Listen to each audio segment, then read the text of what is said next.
Bienvenue dans cette nouvelle vidéo pour progresser en français. Aujourd'hui, nous allons voir ensemble 30 expressions pour enrichir et diversifier votre manière, votre façon de parler en français. Comme d'habitude, je mets à votre disposition une fiche qui reprend l'ensemble de ces expressions, leur définition ainsi qu'un exemple.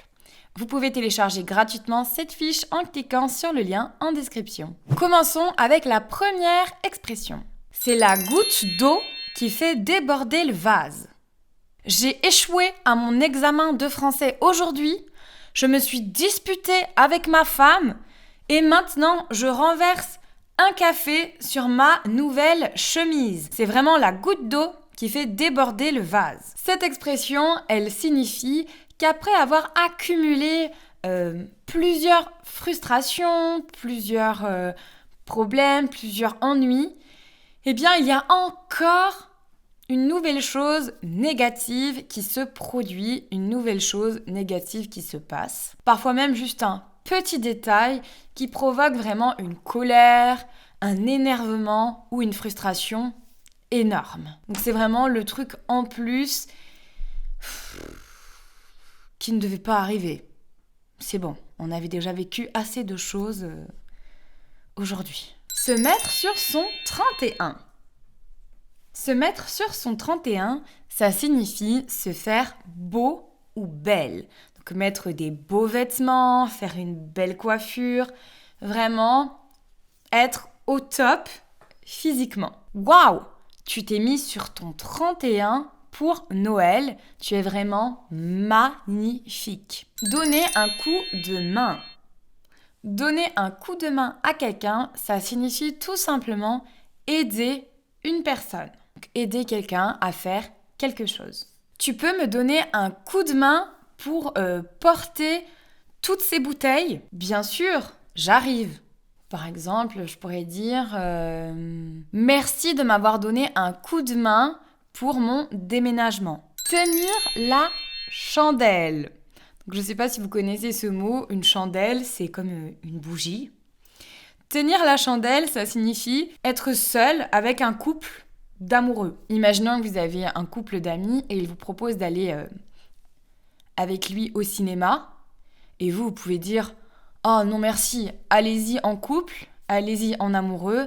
Je n'ai pas envie de tenir la chandelle. » Donc d'être celui qui est seul au milieu d'un couple amoureux. Ne pas avoir inventé l'eau chaude. C'est une expression qu'on utilise pour parler de quelqu'un. Donc, par exemple, je peux dire « Thibaut est très sympa, mais il n'a pas inventé l'eau chaude. » C'est vraiment compliqué d'avoir une conversation intéressante avec lui. Donc quand on dit que quelqu'un n'a pas inventé l'eau chaude, vous voulez dire qu'il n'est pas très intelligent, qu'il est un peu bête. Tomber à pic. Quand quelqu'un ou quelque chose tombe à pic, c'est que ça arrive ou que la personne arrive pile au bon moment. Par exemple, si je suis en train de parler, je sais pas, d'un sujet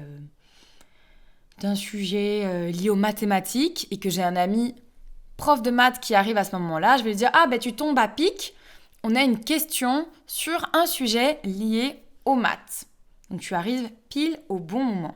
J'ai reçu une prime, une augmentation au travail et ça tombe vraiment à pic parce que j'ai besoin d'argent pour réaliser des travaux chez moi. Manger à tous les râteliers. Alors, c'est une expression que j'aime beaucoup, mais elle n'est pas très positive. En tout cas, quand on dit de quelqu'un qu'il mange à tous les râteliers, ça signifie que cette personne est opportuniste. Donc, être opportuniste, ça signifie vouloir tirer profit un peu de toutes les situations. Donc, on essaye à tout prix de chercher un bénéfice pour soi, sans vraiment rester fidèle à ses valeurs, à ses principes, par exemple. Donc on va dans des camps opposés. Par exemple, on pourrait dire « Cet homme politique mange à tous les râteliers. » Durant sa carrière, il a été membre de tous les partis qui existent. Donc ça signifie qu'il va un peu où le vent le mène. C'est une autre expression d'ailleurs en français. simplement pour son propre intérêt. Donc il mange à tous les râteliers. Les râteliers, si vous ne connaissez pas ce mot, et d'ailleurs c'est pas un mot qu'on utilise très souvent en français, c'est l'endroit où on met la nourriture pour les animaux, par exemple pour les vaches. Jeter l'argent par les fenêtres. Cette expression, elle est extrêmement imagée. C'est littéralement être trop dépensier ou trop dépensière si vous êtes une fille. C'est-à-dire qu'on dépense un peu son argent bêtement, on gaspille ses sous, son argent. Arrête de jeter l'argent par les fenêtres en achetant tous ces sacs de luxe. Ça ne va pas t'apporter le bonheur. Avant de passer à l'expression suivante, je voudrais juste prendre une petite minute pour vous parler de mon offre pour le Black Friday. Les vidéos YouTube, c'est super pour pratiquer et pour progresser en français, mais si vous voulez aller un peu plus loin dans votre apprentissage, vous savez peut-être que je propose des cours en ligne sur mon site web. Jusqu'au 6 décembre inclus, je vous offre moins 30% sur mon cours 60 dialogues pour maîtriser le français du quotidien. Et en plus, je vous offre en cadeau la version numérique de mon carnet de français. Qu'est-ce que vous allez retrouver dans ces deux cours ? Eh bien, dans 60 dialogues pour maîtriser le français du quotidien, vous allez avoir 30 modules avec des thématiques de la vie de tous les jours. Et à l'intérieur, vous allez trouver des dialogues pour pratiquer votre français avec bien sûr, pour vous aider dans votre apprentissage, des transcriptions, des fiches de vocabulaire et des quiz. Dans mon carnet de français, vous allez pouvoir apprendre une nouvelle expression française chaque jour. Donc si vous aimez ça, ça tombe bien. Et en plus de ça, vous allez avoir quotidiennement, pendant 90 jours, des exercices à faire pour pratiquer votre français un petit peu chaque jour. Pour bénéficier de cette offre, il vous suffit d'entrer le code Black Friday 2025. Et donc, je vous le disais, c'est valable jusqu'au 6 décembre. Donc, n'hésitez pas à en profiter. Je vous mets toutes les infos et le lien en description. Cherchez midi à 14h. Chercher midi à 14h, c'est tout simplement vouloir transformer quelque chose de très simple en quelque chose d'extrêmement compliqué. Par exemple, imaginons que vous voulez organiser un événement avec des amis chez vous et vous commencez un peu à vous prendre la tête, vraiment à réfléchir. Mais qu'est-ce qu'on va faire ? Je vais faire une entrée, un plat, un dessert. Mais on est beaucoup, ça va être compliqué. Vous voyez ce type de situation ? Eh bien, quelqu'un pourrait vous dire... Mais arrêtons de chercher midi à 14h, faisons tout simplement un barbecue dans le jardin et tout le monde sera content. Mettre de l'eau dans son vin. Et pourquoi on ferait ça ? Eh bien, simplement pour se montrer un peu plus modéré. Donc mettre de l'eau dans son vin, ça signifie un peu prendre sur soi, un peu s'adoucir. Par exemple, si vous devez faire un dîner avec plusieurs personnes, notamment une avec laquelle vous êtes en conflit, que vous n'aimez pas trop, vous pourrez dire « Essaye de mettre de l'eau dans ton vin. Je sais que tu détestes Vanessa, mais j'aimerais que le dîner se passe bien. » Donc vous demandez à quelqu'un d'un peu prendre sur lui, d'un peu s'adoucir, de se modérer, de se tempérer. Changer d'avis comme de chemise. Quelqu'un qui change d'avis comme de chemise, ça signifie que c'est un peu une girouette, qu'il change très souvent d'opinion. Julien était d'accord pour me prêter sa voiture avant-hier. Finalement, hier, il m'a dit qu'il ne voulait plus. Et aujourd'hui, il a encore changé d'avis. Cette fois, il accepte. Il change vraiment d'avis comme de chemise. Vous voyez, c'est-à-dire qu'il n'est pas constant. Autant pour moi. Autant pour moi, c'est une petite expression qu'on va utiliser pour signifier qu'on reconnaît une petite erreur qu'on a commise. Donc c'est pas quelque chose de grave, c'est quand on a dit quelque chose et on se rend compte qu'on s'est trompé. Donc par exemple, si je regarde une photo, je vais dire « Ah, Coralie a 7 ans sur cette photo » et quelqu'un va me dire « Non, tu vois bien, elle a 11 ans quand on regarde la date à l'arrière de la photo. » Et je vais dire « Ah oui, autant pour moi, je me suis trompée. Tu as raison, elle est plus âgée que ce que je pensais. » Donc voilà, on veut juste dire ah oui, pardon, j'ai fait une petite erreur, mais c'est très léger. Prendre la grosse tête. Quand quelqu'un prend la grosse tête, ça signifie qu'il devient prétentieux, qu'il devient imbu de sa personne. Et généralement, c'est après un succès. Depuis que Mathilde est présentatrice à la télévision, elle a pris la grosse tête. Elle ne veut plus aller boire des cafés avec moi. Apparemment, je ne suis plus assez bien pour elle. Donc, quelqu'un devient un peu prétentieux. On peut dire aussi que quelqu'un a pris le melon. Donc le melon, c'est un fruit qui est rond. Donc on dit que quelqu'un prend la grosse tête ou prend le melon. Avoir un petit creux. Si je dis « Ah, j'ai un petit creux, je mangerai bien une banane », ça signifie que j'ai une petite faim. Donc j'ai envie de manger. Être près de ses sous. Donc ses sous, c'est l'argent. Et être près de ses sous, c'est comme si on voulait les garder près de soi. Ça signifie qu'on est avare. On peut aussi dire radin en français plus familier. C'est-à-dire qu'on n'a pas trop envie de dépenser son argent. Par exemple, je peux dire « Mon cousin est vraiment près de ses sous. On a mangé ensemble le jour de mon anniversaire. Il ne m'a même pas invité. » Lever le pied. Lever le pied, ça signifie se reposer, faire un peu moins d'efforts. Mais souvent, on dit à quelqu'un « Tu devrais lever le pied. » Ou alors, je pourrais dire de moi-même « Ah, je lève un peu le pied ces derniers temps. » Pour dire « Je suis un peu moins active. » Souvent, c'est parce qu'on est habituellement très énergique, qu'on travaille beaucoup, qu'on a beaucoup de projets en même temps. Et on décide de lever le pied pour un peu se reposer. Par exemple, je pourrais dire « Je travaille tous les jours de 8h à 22h. Je suis vraiment épuisée. Mon médecin m'a conseillé de lever un peu le pied. » Donc de travailler moins, de m'accorder plus de temps de repos. Ça ne mange pas de pain. Alors cette expression, on ne l'utilise pas du tout pour parler de quelqu'un, par exemple, qui est intolérant au gluten et qui ne peut pas manger de pain. Pas du tout. Quand on dit que quelque chose ne mange pas de pain, on veut dire que ça ne demande pas beaucoup d'efforts, que ça ne coûte pas beaucoup de faire une chose. Par exemple, je pourrais dire « Je vais tenter de négocier le prix de ma nouvelle voiture, ça ne mange pas de pain. » Ça veut dire que au pire, ça réussit pas, et au mieux, j'ai une voiture moins chère. Donc c'est pourquoi pas tenter. Ça ne mange pas de pain, donc pourquoi pas tenter, pourquoi pas essayer. Ça pourrait être des équivalents. En faire tout un fromage. Alors, je pense que vous connaissez l'amour des Français pour le fromage. Eh bien, en faire tout un fromage, ça signifie en faire toute une histoire, en faire tout un pataquès, on peut dire aussi. C'est un peu exagérer l'importance d'un événement, d'une situation. Au final, quelque chose n'est pas si grave et quelqu'un en fait tout un fromage. Donc en faire toute une histoire. N'en fais pas tout un fromage.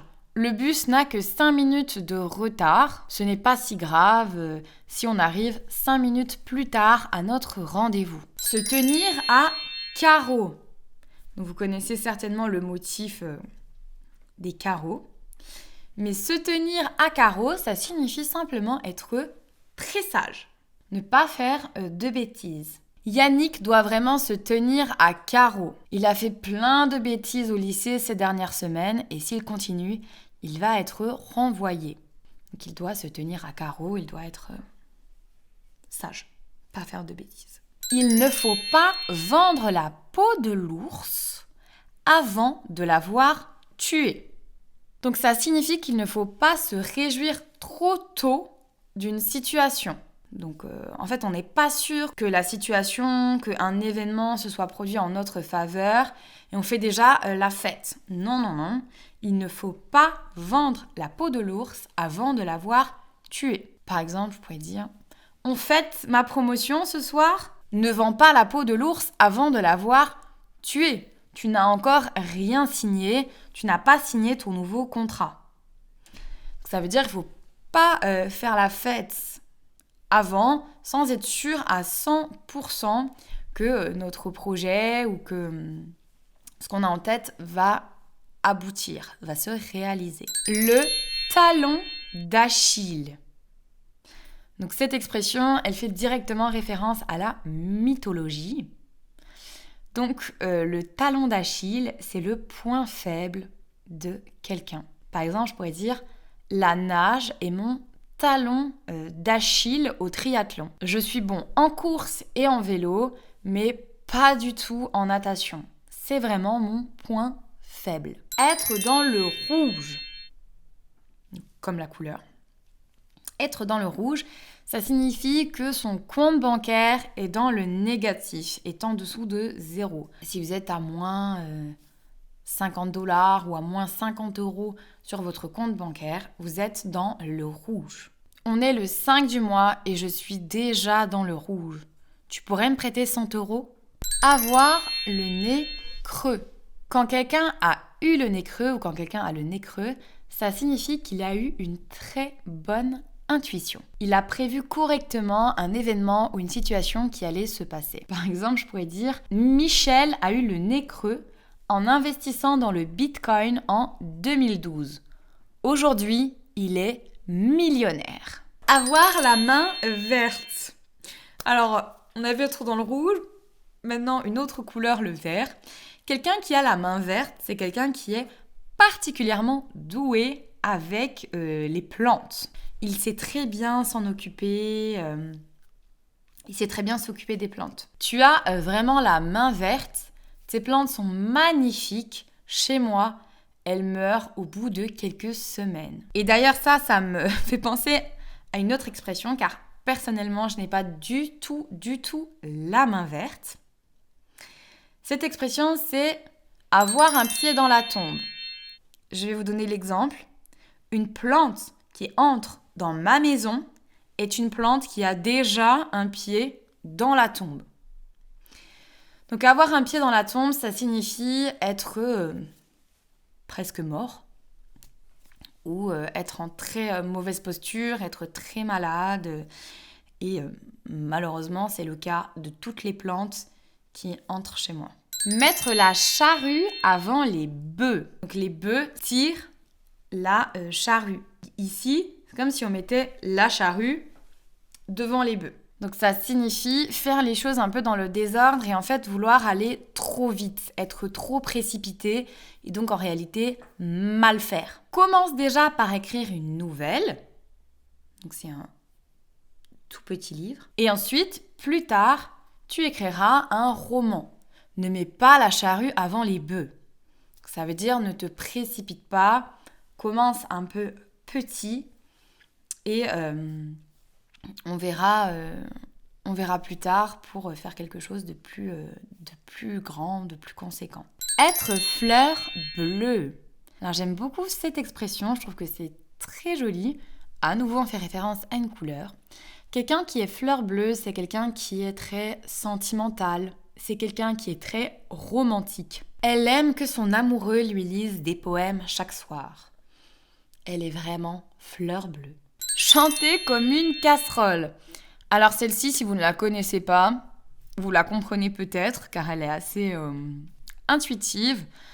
Chanter comme une casserole, ça signifie tout simplement très mal chanter. Tina chante vraiment comme une casserole, mais elle organise des soirées karaoké toutes les semaines chez elle. À chaque fois qu'elle chante, je me bouche les oreilles. Découvrir le poteau rose. Alors, découvrir le poteau rose, ça signifie découvrir la vérité sur une situation. Donc, on découvre la réalité d'une situation. En fait, on pensait que les choses, par exemple, se passaient d'une certaine manière ou on pensait qu'il y avait une certaine réalité, mais en fait, il y avait quelque chose de secret, de caché. Et quand on découvre le poteau rose, on découvre la vérité. J'ai découvert le poteau rose en fouillant dans l'ordinateur de mon patron. Il vole de l'argent à l'entreprise. C'est comme ça qu'il paye toutes ses voitures, ses vacances, etc. Et enfin, dernière expression, ne pas casser 3 pattes à un canard. Donc un canard, c'est l'animal. Quand on dit que quelque chose ne casse pas trois pattes à un canard, ça signifie que ce n'est pas extraordinaire. Ce n'est pas incroyable. C'est assez commun, presque décevant. Ce film ne casse pas trois pattes à un canard. Je m'attendais à beaucoup mieux. Tout le monde m'avait dit que c'était le meilleur film de tous les temps. Voilà, cette vidéo est terminée. J'espère que vous avez passé un bon moment avec moi et que vous avez appris de nouvelles expressions. Si elle vous a plu, n'oubliez pas bien sûr de mettre un j'aime, un pouce vers le haut. Vous savez que ça m'aide beaucoup dans YouTube. Et si vous êtes nouveau ou nouvelle et que vous voulez pratiquer votre français avec moi, abonnez-vous et cliquez sur la cloche pour être notifié de toutes les prochaines vidéos. Je vous dis à très vite!